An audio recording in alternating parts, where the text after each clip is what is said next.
I tried everything. A better job, a better home, better state. I moved across the country from Michigan to Arizona, and I even started a business. I kept thinking that next thing was going to be the thing that made me happy, but it never did. It took me 44 years to realize why I was not fulfilled. And in this video, I'm going to share something that might surprise you. So I did all the things. I worked my way up to the perfect job. Basically, I did really well in school, like I was supposed to. I went to a really good college. I picked a career that I thought would be very stable and respectable.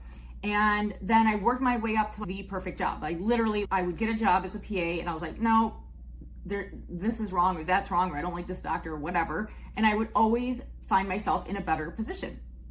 And I thought that was great, right? I had great ambition. The problem is that every time I moved ahead or moved up the ladder, it never felt the way that I thought that it should. Okay, I finally did it. I created this amazing job for myself. What's wrong with me that I couldn't enjoy it? To make a long story short, what I thought at that time is that I just need to make more of an impact. So I started a business. I moved across the country, every time thinking like, this is it. This is what I really need in my life to make me happy. But I always had this little like nagging feeling that I was like unsettled or I could never be content. Will I ever feel content? I remember asking myself that question. And it was like Groundhog Day, like every day. It was like everything that I achieved was like, okay, now what?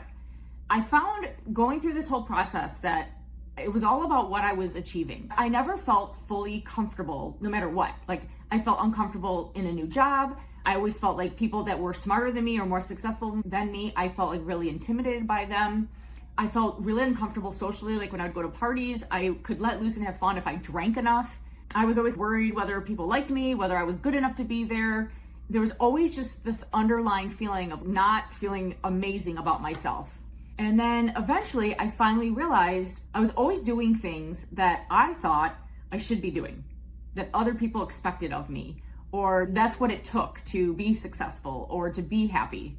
And then finally, throughout this personal development or self-help journey, I realized that what was missing, because there was something certainly missing all of this time, what was missing was actually me. Like me being able to be myself full out 100% without feeling like I wasn't good enough, like being super afraid to voice my opinion or looking stupid.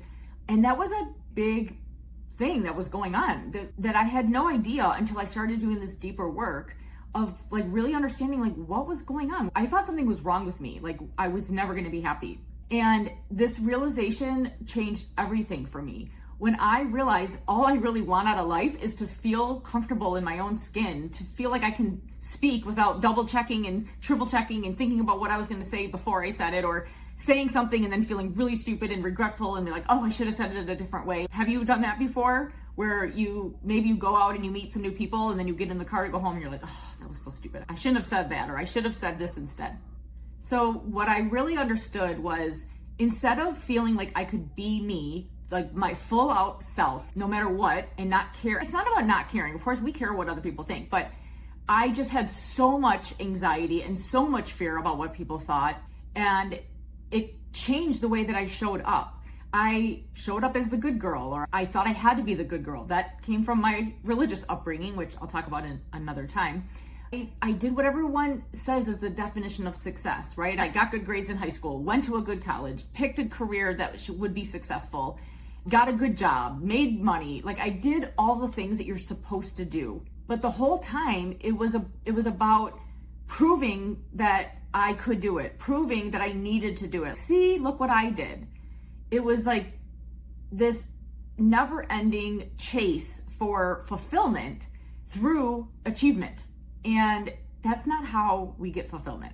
So before I talk about what we do to get fulfillment, what I want to do is like paint this picture of what I realized is that I was living within this paradigm. If you like imagine living within a snow globe, right? So there's this clear glass bulb around you and you're inside it. Your whole life is inside this snow globe and you can't even see that there's limitations, right? Like you can see out, but you don't see that you're actually inside this thing. And I was living within what I call achievement paradigm. And so the way that I viewed the world and the way that I viewed myself was all based on what has been created in this paradigm.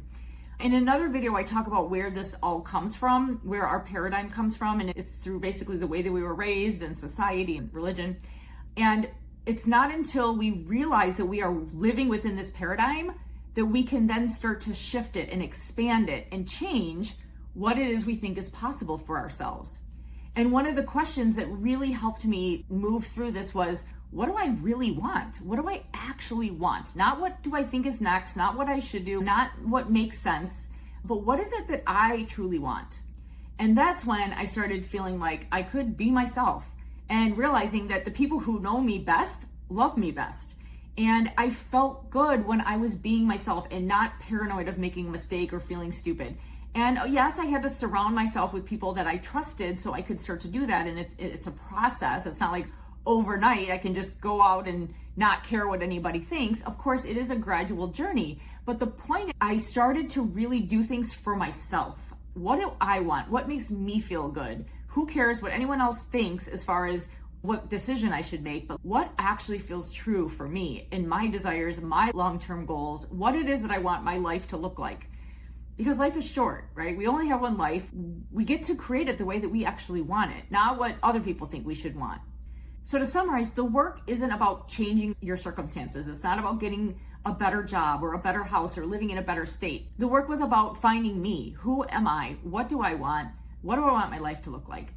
And I truly believe success is created from the inside out. We see people all over the place that have everything in the world and they're unhappy. So we know that external things don't make us happy. They might make life more interesting or enjoyable, but they don't truly get to that fulfillment, to that deep desire, which is what we're all here to do. And the more that we are able to fulfill our own needs and desires, the more we're able to have a positive effect on other people. I used to be very selfish and everything was about how I felt and how uncomfortable I was. And it wasn't about helping other people and just putting myself out there and doing what I knew was best to help others, right? Because I was so self-absorbed how it was making me feel and how scared and nervous and anxious I was. So if you're listening to this and you're feeling like life is good, I should feel more excited about it. I should feel more fulfilled. I should feel more grateful for what I have. Then I really encourage you to just take a step back, take a deep breath and ask yourself, are you trying to create a good life based on what is outside of you? The beautiful house, the nice car, the perfect job, the perfect business, the perfect relationship. And if that's the case, what would happen if you tried to go deeper within and ask yourself, what do I truly want? What would be amazing for me to think, to feel, to do? That external search will never give you what you want if the problem is within. So I would love for you to drop a comment. Let me know if you have resonated with this video. What kind of external circumstances are you obsessed with trying to create because you think that's going to be the thing? That next thing will be it, right? Like I always thought that. Just when I do this. The latest was when I finally moved to Arizona. Everything will finally fall into place and I'll be satisfied and happy and excited. And yes, it was one of the best things I've ever done, but it had to come from inside. I get to now enjoy how gorgeous it is here because it comes from the inside. So thank you for being on this journey with me. If this resonated, please subscribe because I'm going to be talking about all kinds of things that are related to being unfulfilled and really finding what that belief desire mismatch is and how you can start to shift so you can create a life that you fucking love instead of being like, is this it? So I'll see you next time. Bye.